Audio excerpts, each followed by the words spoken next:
এক গ্রামে থাকত এক গরিব কৃষক, নাম তার হরিদাস। হরিদাসের ছিল একটিমাত্র গরু আর ছোট্ট একটা জমি।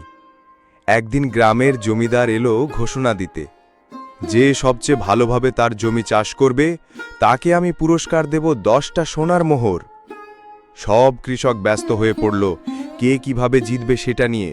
কেউ নতুন হাল কিনল, কেউ দামি বীজ। হরিদাস গরিব, তার কিছুই কেনার টাকা নেই।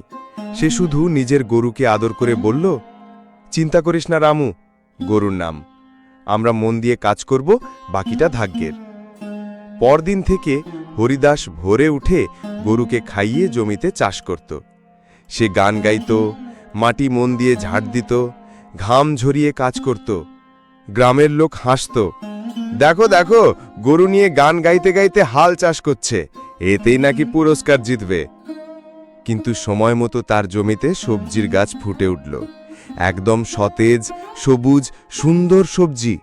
অন্যদের জমিতে হয়নি তেমন।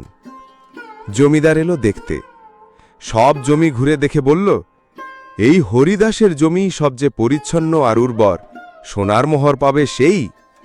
সবাই অবাক। হরিদাস হাসল আর বলল, মন দিয়ে কাজ করলে আর গরুকে ভালোবাসলে ফল আপনিই আসে।